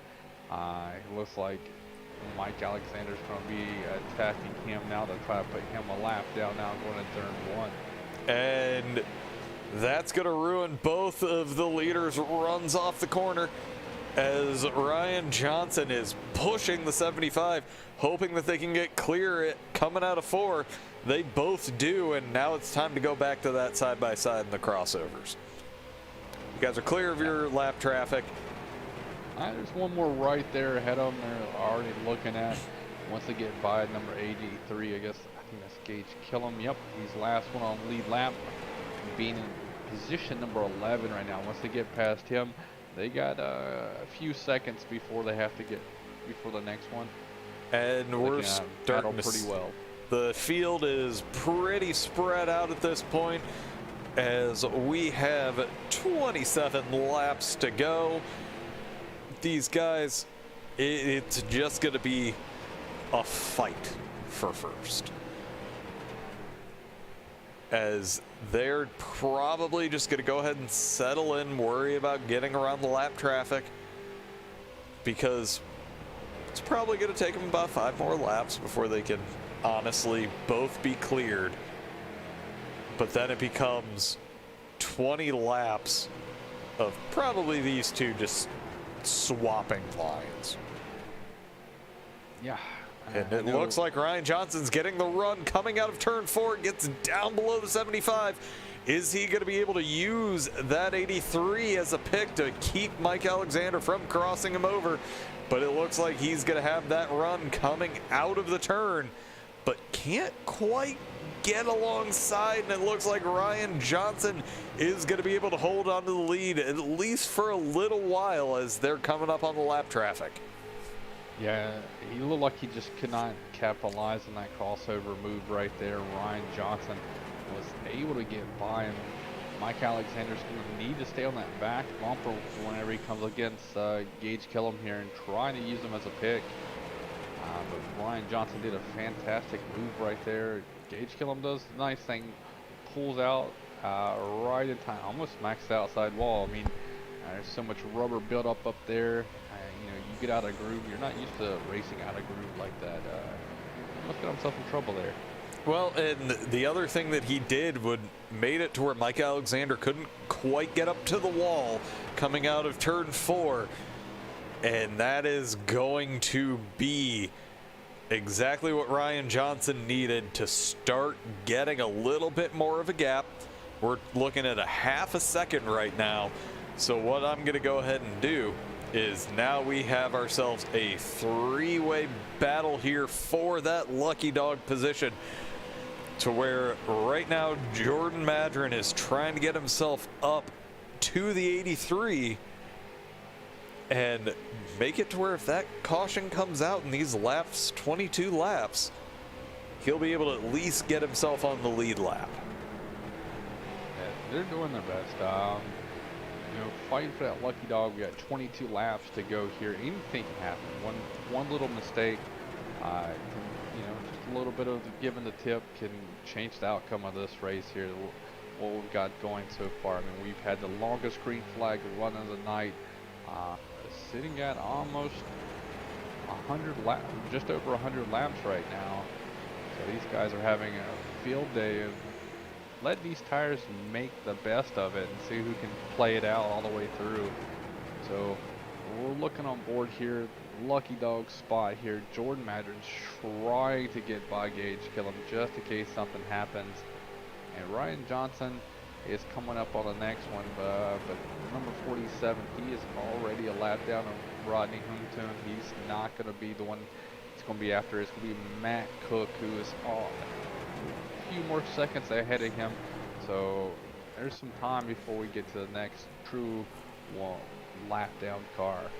All right, now it is a 3-way battle for that lucky dog position, to where the 68 has himself down below the 83, the 20 on the car, 12 on my timing and scoring of Travis Hoefler.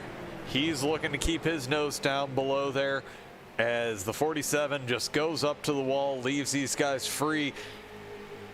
Right now, Jordan Madren and seeing a crash, but we're good. All right.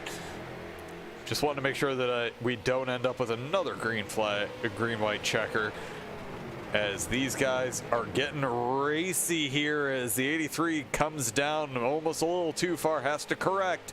So now these guys are running single file. Jordan Madren just comfortably taking that lucky dog position. And about 3 laps, that's not good. None of this battle is going to really matter, so to speak, for lucky dog spot, because Ryan Johnson is slowly closed in on Matt Cook here. Once Matt Cook goes down, he will be the lucky dog if something should happen. Right now, he's about a second and a half away from going a lap down. The way Ryan Johnson is moving, he's already cleared Mike Alexander. He's about a second and a half now, pulling away from him. All right. Well, we have not many battles going out on track. We'll jump back to that previous battle because it's heating up again. So Ryan Johnson's our leader. Mike Alexander has some clear track around him. Jumping back to third is Bryan Hacker, who's coming up on that battle that we were just watching. He's got relatively clear track in front of him, but a little bit of a danger in front of him with that group still battling. Then in fourth is Will Eastman. And then 5th is Adam Gable, who is right behind him. He has been closing in. It's now only 0.3 of a second. But these guys, they are the top 5.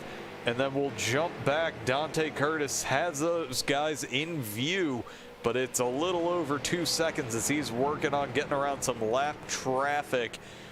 And that is one of the, that is Robbie Clavey. One of the admins is going to let him go ahead and get himself by. Then Matt Dula running in 7th right now. Just clear traffic in front of him. Jesse Womack running in 8th. Just running around right there. 9th is Matt Cook. Brian Johnson just put him a lap down. And then rounding out the field is this battle. This is the battle for 10th.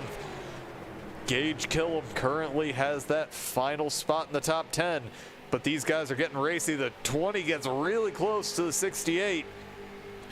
I have a feeling there is going to be a caution. It's probably going to come from them. Yeah, these guys are putting on a heck of a battle here. You know, doesn't matter they're a lap down here. These guys are still fighting for position here, and this is double points night, so you know it's not just one position. This is 2 positions, and they're going 3 wide here. As there's a caution. Is Jordan Madren ends up into the back of the 27, and 10 laps to go. I do not want to be listening to the driver chat right now, because there has got to be some expletives, because Ryan Johnson had a commanding lead, and he's going to have to battle hard to hold on to it now. But let's go ahead. He's not too thrilled. He didn't say much on the radio, but he said enough on the radio.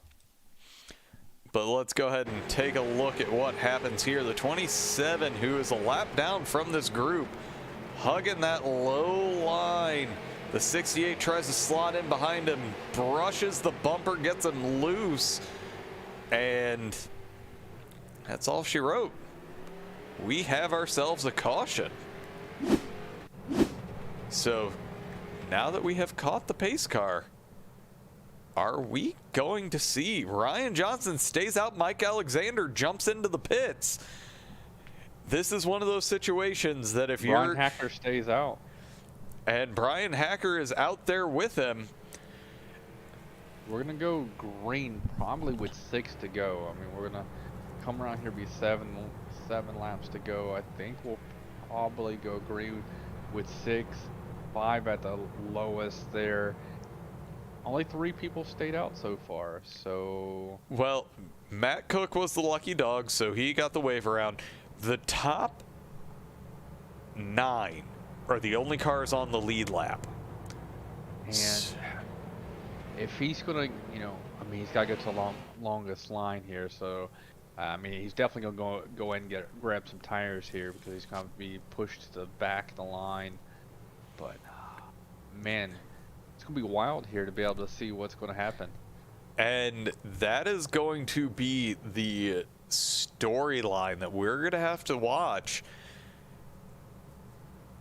In all reality, the top 2 are the only ones that didn't pit. Ryan Johnson, unfortunately, I have been in this situation that, yeah, it's a position track, but we've seen so much slicing and dicing through the course of this. He's gonna be in trouble. I mean, Mike Alexander starting in the preferred spot on the low line. Depending on which line Ryan Johnson chooses from, does he choose the outside line? Does he choose the inside line? But I mean, Mike Alexander is going to be in the sweet spot here, starting on the bottom. Looks like Ryan Johnson. Nope, we're not going green this time. By looks like they're still doing some things here. So we're going to be going green with a 4-lap shootout here. So that is going to, the less laps that we have, the better for Ryan Johnson. I'm going to say that the two people that this works out the best for is Dante Curtis and Mike Alexander. Dante is back up in the mix, running in 5th.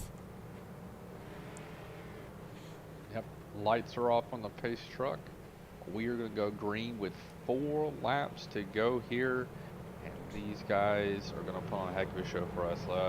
Will it end in a green-white checker, or will these guys be able to battle door-to-door, lug nut to lug nut all the way through for the next 4 laps? I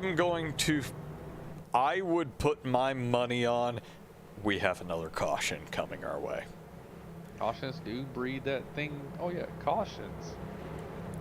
So these guys, now it is white knuckle time. The pace truck is off. Ryan Johnson's waiting. He gets himself clear of the 11 ever so slightly, but that 75 gets a great jump, and it is going to take a Herculean effort for Ryan Johnson to be able to hold on to the lead of this race, with Mike Alexander, Dante Curtis on that low line. Bryan Hacker is just going to keep falling. And with 3 laps to go, Ryan Johnson, the defense is going to have to be textbook. I mean, getting to somebody and passing somebody is totally different things. As we're 3 to go, Mike Alexander drops low. He's got the inside line here. I think Ryan Johnson's going to hug him hard here. He's going to try to keep him down low. But Mike Alexander will come out and lead that lap, I believe, with 2 laps to go. And the bigger thing that Ryan Johnson's going to have to worry about right now is how far is he going to drop? We have 2 to go. We are about to get to the white flag. We are not seeing a caution at this point, as we are going to get the white flag as Ryan Johnson cuts off the nose of Dante Curtis, holding on to that position. Mike Alexander has the lead, but the big thing that we're going to have to sit and watch is Dante Curtis. Ryan Johnson gets a little loose coming out of turn 2. Dante Curtis gets the nose down below. They squeeze each other, and Ryan Johnson's going to have to even fight to hold on to 3rd place. But Mike Alexander takes the win. Dante Curtis gets 2nd, and Ryan Johnson holds on to that final podium position. Yeah, he barely squeezed by right there. He was 0.465 behind the leader, and Will Eastman was right behind him at 0.510, coming in 4th. All right, it is time for us to go ahead, run through that final finishing order, as Mike Alexander has won both of the Showdown events in those double points, and that's going to do an amazing job for him in that points lead. Dante Curtis comes in 2nd, Ryan Johnson 3rd, 4th Will Eastman, 5th Adam Gable, 6th Bryan Hacker, 7th Jesse Womack, 8th Matt Dula, 9th Matt Cook, 10th is Travis Hoefler, 11th is Jordan Madren, and 12th is Gage Killam. 13th is going to be Robbie Clavey. 14th will be Jared Apel. 15th is Adam Boltemire. 15th will be Dustin Shepard. Or that's 16th. 17th will be Josh Nelms. 18th will be Rodney Hunton. 19th will be Justin Rigsby. 20th will be Jeff Bergener. 21st will be Jeff Mathis. 22nd is Justin McDuff. 23rd is Shane Loveridge. 24th is Joe Wachowski. 25th will be Gary Eschen, and 26th is Dan Janin. All right, it's time for us to go ahead and start chatting with our winners. And first up to join us is 2nd-time winner, both of our Showdown events, Mr. Mike Alexander. great call on those tires on that caution. Yeah, that worked out at the end. I didn't think it was when I came down. I thought it was the wrong call, and then everybody else pitted between us on the next lap, and it turned into the right call all of a sudden. I mean, you're showing up and getting these wins at the perfect opportunity. Double points night gets a nice pad to that lead you already have. Yeah, I mean, I feel like my speed hasn't been quite where I want it, but it's been getting there. I never race these things, and but I've really struggled with tire wear on these, and every week I just, 30 or 40 laps into a run, I have it burn up.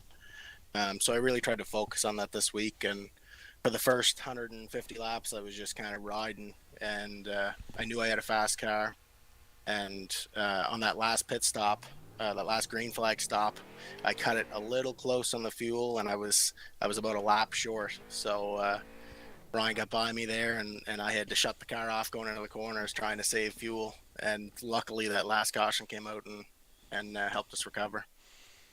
I got you, man. Hey, man, we were talking about you. You didn't have the speed at the beginning, but you slowly were methodically picking people off one by one all night long. And you did what you had to do. I mean, you played the pit stop strategy kind of perfect right there at the beginning or near the end of the run. You pitted around like 140, 3 laps ahead of everybody else, and you were able to leapfrog. You went from about 6th spot right there, battling that little back of that group pack, to leading the race. I mean, you had one of the most fantastic pit stops there to get you back out and leading the race there with Ryan Johnson with you. Fantastic, man. Congratulations on your second win here in the series. Thanks a lot. I really appreciate it. I really like racing here. It's a great group of guys, and I look forward to many more years here. No, it was great to watch you and Ryan going back and forth before the caution, because it just looked like each time somebody was going to cross each other over. Every time. Yeah, it was good racing. He's a really talented guy. He was pushing me along, and he was trying to make me run harder than I wanted to run, but I just wasn't having that. And then as soon as I looked down and I seen I was low on fuel, I couldn't race him anymore, and had to start backing up. But props to him. It was great racing with him. No, it was a great run, great points finish, and it's somewhat sad that we haven't really got to talk to you for a few weeks, but you've been there holding on to the points lead, and again, double points, double the lead. Yeah, it's awesome. It's awesome to pick up another one of these big wins. I haven't got the finishes where I think I kind of should have in the last few races, and I'm looking forward to getting back to like the really small tracks like the Bull Ring and stuff like that. That's where I think I'll really thrive on. I was going to say next week we Oxford Plains, which is one of the most difficult tracks to run, but I absolutely love that flat track. It's one of my favorites also. I've had a lot of good runs there over the years. I've never raced there in the league racing at street stock, so we'll see how that goes, but I love that place too. I'm just looking forward to the warm-up shenanigans with the mounds in the middle. But great run from you tonight. We'll let you get back to celebrating, and we'll hopefully chat with you next week, sir. Thanks a lot, guys. Appreciate all you do. Have a good one. All right, that is going to take us to our next Mr. Dante Curtis, who from back to one away from the front. Yeah, we got up there pretty quick, and we just kind of hung out up there all night. Me and Dustin kind of just worked together, and then we apparently when the sun went down, we got a little slower there, and luckily, I don't know what happened there on that last yellow, but luckily that one came out and gave us a good chance to talk to you guys. You don't watch the replay just because as a racer, what happened may not make you the happiest, but obviously in the end, it was happy making.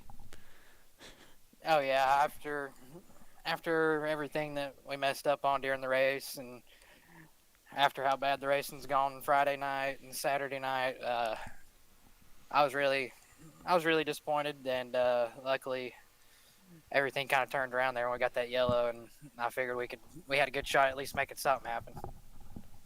And, I mean, you started on the bottom there. That really helps out instead of being stuck on the top. So you're sitting there, and what were you? I think 5th on that restart. Yep. So you're able to really capitalize on that aspect. You got 4 fresh set of tires. You're able to get back up in the game, and be able to drive by those guys sitting on the outside. You did a fantastic job. I mean, throughout the whole entire race, man, you put on a heck of a show for us up here in the booth. We got to call all your different crossover moves you were throwing on everybody, especially Ryan Johnson up there. You guys were battling pretty hard. It was very interesting for us up here and entertaining. We appreciate you guys putting on a good show for us. You got the finish I think you deserved for the night, so to speak. One spot would have been greater, but I mean, for all the battles and pit roads can be a little tricky on the entry, and to recover from that and be back up here in the podium position talking to us is a good night. Yeah, me and Ryan, we had a heck of a battle early. I think he kind of gave up on trying to race me and pass me there. He was way quicker than me, and every time he'd peak low, I'd have that crossover wound up, and ready to get right back underneath of him. So I think he kind of resorted to just saying, "I'm just going to try and push you a little bit." But we were talking during the broadcast. My assumption was he was trying to push you out in front and clear Bryan Hacker, who was sitting in 3rd, so that whenever the time came, he had a clear moment so you guys could battle that way and not get past. But Bryan Hacker did finally make his way up there and kind of rear his head and poked his nose and got in the 2nd spot for a while in between you guys. Yeah, I looked in the mirror and saw them battling, and I thought, well, we've got it for at least just a couple more laps, because Ryan was quick too, and Ryan and Bryan. But really the move was to make sure you kind of had somebody tucked up behind you, so the guy that you were trying to pass couldn't cross you over. And thankfully we managed to have us just enough room. Bryan cut us a little bit of slack there. We threaded the needle and split between them. I didn't think I was clear, but I still had to go, or else I was going to lose probably about 3 or 4 spots there. And then at the end, just hard racing there with Bryan. He tried to pinch me down, going into one there with about 3 or 2 to go, and it just really compromised my entry, and I wasn't bound to let him pinch me down there to the bottom. So I figured give him a little. I mean, I wasn't going to lift for him if he ran me all the way down there. So I hate that. Hopefully, he's probably going to owe me one here in the future. Oh well, we'll move on to the next one. Yeah, it's just racing. But Yeah, I will it tell comes you, and goes. when you did chop a little bit of a nose off, no, go with what I said in the broadcast. You knew exactly where your rear bumper was. Yeah, exactly. We've raced enough in these things, and I figured if he hooked me right there, I had plenty of green grass to spin into, and hopefully wouldn't hit anything. But it was really just a move that had to be made, and I was really shocked at how quickly I looked up, started 25th, 26th, something like that, and or 24th, 23rd, either way. But looked up, and about 15, 20 laps in, we'd already passed about 10 cars, and it was a really fun track. It was a lot of fun until got to the lead there, and then I don't know if it was a draft or what, but I kind of struggled once I got out front, and then the sun went down, and just wasn't as quick as those guys. But to rebound there with a 2nd place finish, it's pretty good. No, it was a great run, and looking forward to seeing what you have for us next week at Oxford Plains. Hey, that's one of my favorite tracks, that and Langley, with these cars, with these guys. Each time we've raced there, we've opened up a can of whoop ass on them a couple times. So hopefully we can come back. We ain't got to start at the back next week, pending invert, but hopefully we should have a good shot at that. I'm back in charge of the inverts. It's never going to be big. 10-4. But real quick, I just got to thank everybody back at DCD Racing, and Dustin and Brandon, always great to race with them guys. Gotta wish my mom happy birthday if she's watching the broadcast. Sorry I had to miss dinner tonight to race, but anyway, thank my dad for watching Circuit World, American Racer South, Wells Contracting, Bulldog Restoration, Schaefer Oil, just a whole bunch of guys I got to thank. Thank you guys for putting on a good broadcast. As always, good to talk to you. Missed you last week, but Yeah. but good to have you back. So Did we? Yeah, we did. Hilarious. Yeah, we did. But no, I missed you guys. I watched it all, and you guys put on a good show. But we'll look forward to seeing what you have for us on the flat oval. yep, flatter the better. All right, congratulations, and we'll catch you next week, sir. Thank you guys. Take it easy. User left your channel. All right, now onward to User was third moved to your place and the channel. person I empathize the most with, Mr. Ryan Johnson. Hey, what's up, guys? I have Yeah. been caught in that position so many times that everybody's just like, oh, I'm just going to do whatever the leader doesn't do. Yeah, me too. I mean, even if I pit, there would have been, 6 cars that stayed out. Damned if you do, damned if you don't. I figured we'd take our chances. At least got a top 3, but oh well, that's how it goes. I hate caution sometimes. I mean, when it comes down to it, the extra lap that the caution was extended ended up helping you.